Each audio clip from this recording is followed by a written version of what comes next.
This is Christmas season. Merry Christmas, and a time to think about relationships, values, principles. What are they? How do you make them work? I have with me Dr. Jordan B Peterson, clinical psychologist and professor at University of Toronto, and a widely read writer on values and principles and parenting and education. He's also written about the psychology of religion, and I'm Skyping with Dr. Peterson right now. Dr. Peterson, good morning, sir. Welcome to the show. Good morning to you. I really appreciate you coming on. Merry Christmas to you. Oh, thank you. Merry Christmas to you as well. What are principles and where do they come from?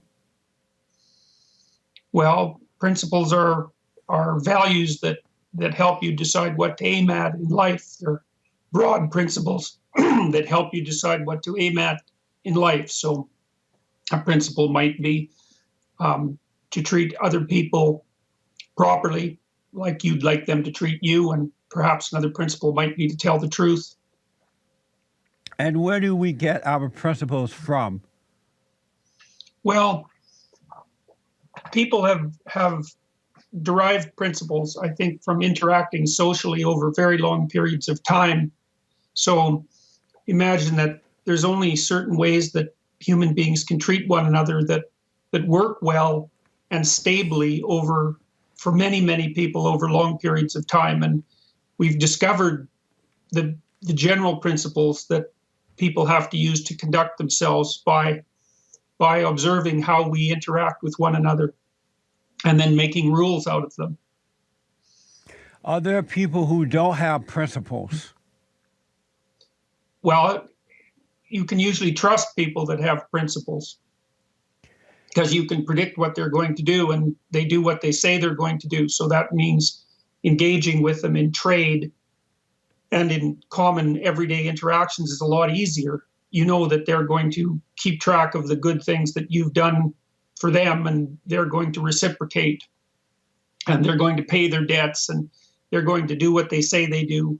And that makes interacting with them much, much simpler. You don't have to watch your back all the time when you're dealing with principled people. Right. And so there are people who lack principles, and they don't pay you your money back when they borrow money, right? Exactly. Yeah, and they don't keep their promises, and they don't do what they say they're going to do. And so that makes interacting with them very, very complicated. It's hard to cooperate with them. And should you call them out when they don't have principles? Should you say to them, you lack principles, so I'm not going to deal with you? Well, if you don't do that, then they tend not to learn. I mean, A lot of the reason that people keep their behavior in check and behave properly is because other people react negatively when they don't. And we're always modifying each other's behavior and reminding each other how to act properly. Yeah. And so, you have an obligation, I would say, to call people out when they don't act properly. Otherwise, you get taken advantage of. Do our principles come from God or our parents or our environment or all above? Well, I would say perhaps all above. It's a deeply rooted belief in human beings that there is some kind of higher power that helps regulate our lives. If you think about it more practically, then we're all playing a game with each other. That might be one way of thinking about it. We play different games with one another, and the games have to have rules or we can't predict each other's behavior. And of course, when you're interacting with your parents, there has to be a reciprocal agreement, because otherwise the parents and the child can't get along and there's fighting. Yeah. And so a family can reach a kind of stable agreement about how everyone's going to act, and then everyone can predict it and be relatively happy within that. So, and that's better for everyone. So an atheist would not have principles from God, right? That's right. Atheists believe that you can derive principles just from human interactions. Yeah. Do you believe in God? Yes, I do. I read that you are spoken out for free speech in the United States and Canada. I understand you say that without free speech, there is no civil society. Is that true? Did you say that? Yes, I did say that. The thing about free speech is, like, if you're in a family and you have problems to solve, everybody has to be free to say what they think, because otherwise, well, you don't know what's going on with them. You don't know what's happening inside of them. You don't know what's happening with them psychologically, and they can't tell you their concerns, and you can't tell them your concerns, and then you don't know what the problems are, and you can't address them, you can't solve them, you can't reach a consensus, and then Yep. those problems build up in people and spill out and cause all sorts of catastrophes. That is so true. Is there free speech in Canada? Well, we have a long tradition of free speech, but recently that's being eroded by people who are pushing a particular political agenda that has to do with radical equality, especially equality of outcome. And so, for example, in Canada now, we're increasingly compelled to use these pronouns called gender neutral pronouns, which are inventions, I think, of radical leftists. Yeah. Fundamentally, pronouns like ze and zer instead of referring to people as he and she. And it's part of a general assault on the idea of the differences between men and women or boys and girls. Yeah. The idea is that because there are a few people who believe they don't fit comfortably into the normal categories of sex, that everyone should relinquish their belief that there are differences between boys and girls or men and women, and start acting as if that there's no distinction between the sexes. Why is the difference between men and women important? Well, I think it helps organize society. I mean, people need to know how to act. You have to have some sort of model for your behavior. And generally, girls have a female model and men have a male model. And it helps us remain predictable and desirable to one another, and helps us organize our interactions. Yeah. I mean, if you get rid of all the roles that people play in life, then no one knows what to do. And it's not pleasant going through your life not knowing what to do, not having some kind of ideal or goal to follow. You know, typically in our society, the pattern is that you grow up and find a productive occupation that helps you survive, and that you find a mate and have children. And well, that might not be ideal for everyone. It's a lot better than nothing. Yeah. And it's certainly a lot better than sheer chaos. And to introduce all these choices to people and to interfere with their development of a stable identity means that people won't know what to do. And then their lives get very chaotic and anxiety provoking, and lack meaning. That's for sure. Do you have a website or anything you want to give out for the folks? Well, I can tell you about one of the programs that we've developed that you might be interested in, given your rebuilding the man focus. Okay. So I have a website called selfauthoring.com. It's SELFAUTHORING, selfauthoring.com. And there's a program there called Future Authoring that helps people write out a plan for their life 3 to 5 years down the road. And so, first of all, people are asked 6 questions about how they might like their life to go. So we ask people to put themselves in a mindset of caring for themselves like they might care for someone they love. And then to think about what their life could be like if things worked out for them well 3 to 5 years down the road. And so we ask people what they would like their family life to be like, and how they would like to be employed, and what they would like their education to be, and how they would take care of their mental and physical health, and how they would handle drugs and alcohol. And then we get them to write for 15 minutes without really paying too much attention to grammar or spelling about what their ideal future would be in 3 to 5 years. And then we get them to do the opposite. We get them to imagine that their bad habits and weaknesses and faults took the upper hand and augured them into the ground, and how bad their life could be in 3 to 5 years if they let everything fall apart. And that sort of gives people a little personal heaven to aim at and a little personal hell to avoid, because it's good to know what bad things might happen to you if you continue acting improperly. Yeah. And then we get people to write out a detailed plan for attaining the positive vision. And we've done that with thousands of university students now, mostly in Europe. And we've raised their grade point average 25% and dropped their dropout rate 20%. And so the program, and many thousands of people have done the program online. And so it seems to work particularly well for people who are particularly not doing very well. Yeah. And because many people never think about what they want in their lives, they kind of live haphazardly from day to day. And I suppose that's part of lacking principles, Yeah. the principles that you referred to. I see on your website that you promote work and savings and marriage and fatherhood and mentoring and giving back to your community. Those are all principles that people can use to guide their behavior, and it stabilizes them in life and protects them from despair and hatred. And exactly.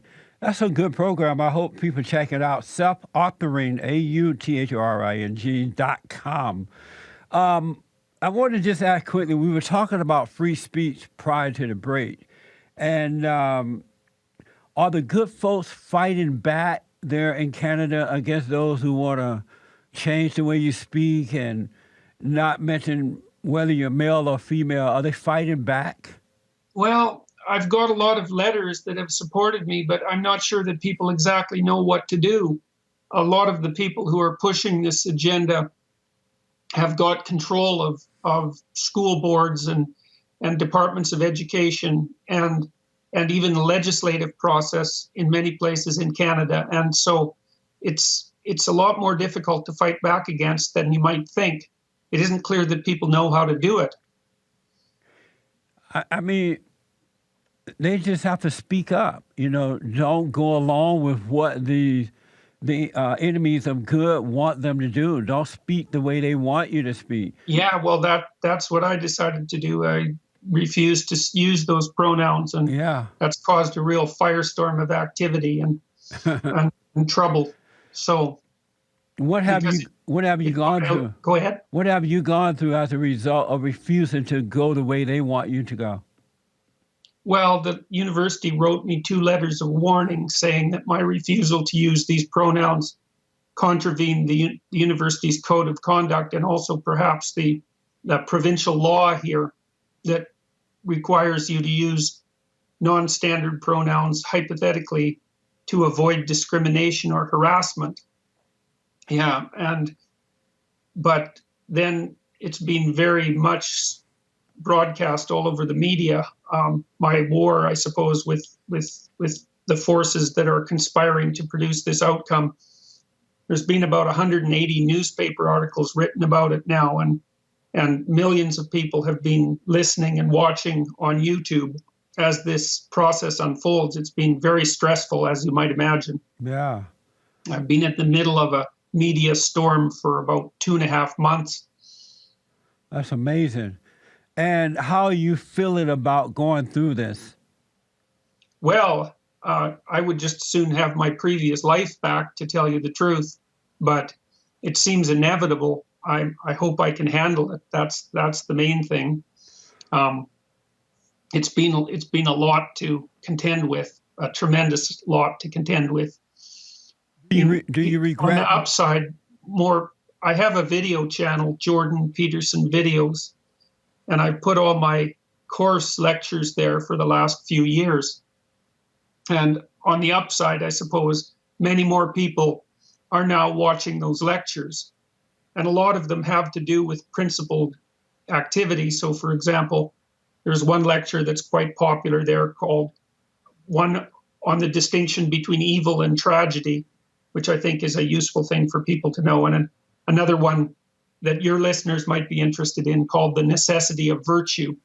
And it's a discussion of why living a principled life is the right thing for people to do. Yep. Dr. Peterson, do you regret taking a stand and going through what you're going through right now? Well, I've regretted it from time to time, but I don't regret it overall. I think it was necessary. I mean, I don't want to use those words. Yeah. I think that it's a mistake to destabilize people's conceptions of male and female. I think that it will hurt our society much more than it will help it. I think that the people who are pushing this agenda have the destruction of Western civilization as their fundamental goal. Yeah. And I think that's a massive mistake. Our society has flaws, that's for sure. But if you compare it to most other societies on the planet or most other societies that have ever existed, it's pretty good. Yeah. I mean, everybody is warm, more or less, and everybody has enough to eat, and it's reasonably peaceful, and it's about all you can hope for if you're realistic about how things work. And all the other models that people have tried have ended in absolute catastrophe. Yeah. I don't understand why anyone want to destroy Western civilization. Do you know why? It doesn't make sense to me to want to do that, whether you're Republican or Democrat, black or white, male or female, whatever. Why would you want to destroy it? Well, I think that the people who are doing this, the radicals who are very resentful, they believe that they often talk about the patriarchy, and they believe that our entire system is unjust and oppressive, and that's all it is.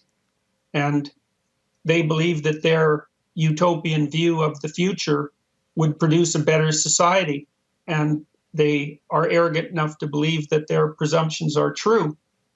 So they want to tear it down right to nothing and institute their vision of perfection instead. Yeah. But a lot of that I think is just driven by resentment, because they see that, resources are unequally distributed between people, and some people have more than they do and more than others, and they don't like that, and it makes them angry and resentful, and then they want to lash out and destroy. Yeah.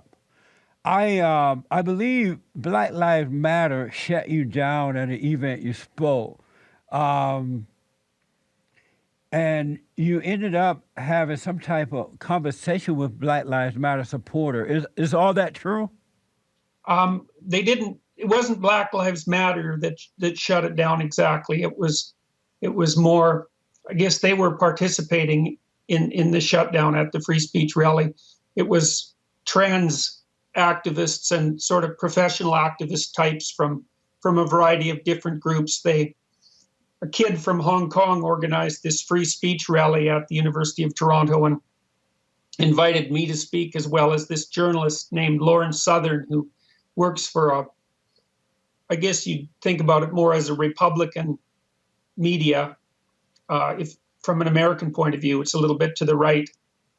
And so when we were speaking, they drowned us out with white noise. They had huge amplifiers and speakers and drowned us out with white noise and chanting, and they unplugged the microphones afterwards. There was an opportunity for everyone to speak. Anybody could take the mic and speak at this rally after the speakers were done. Right. And then I had a discussion with a black girl who was objecting to Canadian society as being a white supremacist or society. And I suggested to her that that was an overstatement, and that you have to be careful when you diagnose an entire culture, and that for all its flaws, it's still one of the best places in the world to live.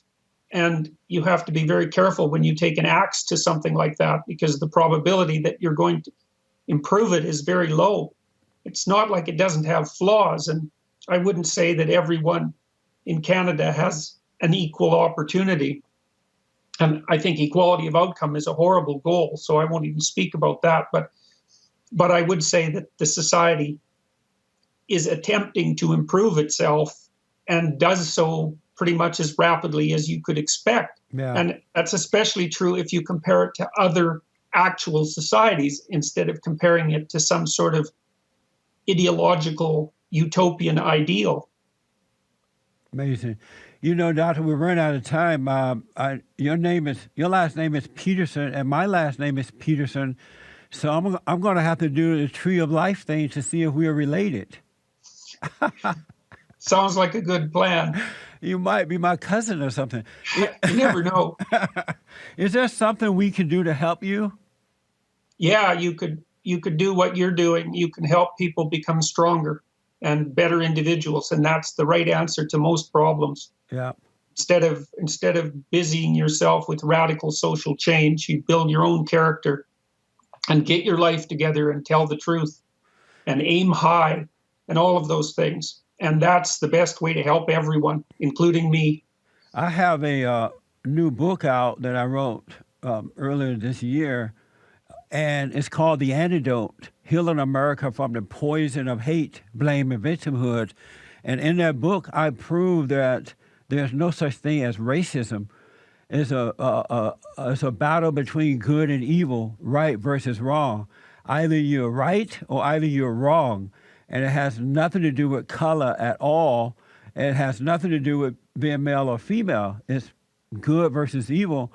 And this lie of racism is made up by the race hustlers in order to divide and conquer. And that's why we can't solve the problem, because it's an illusion. It's about character and not color. Yeah, I think that's a much better way of looking at the situation. Yeah. I'm going to send you a copy of the book, and when you get time, I want you to read it. Let me know what you think of it. Thank you very much. It was very good talking with you, and good luck. Thank you, and my prayers are with you as what you're going through right now, so I pray for you. Thank you very much. All right. Thank you, much sir. Appreciated. Yes, sir.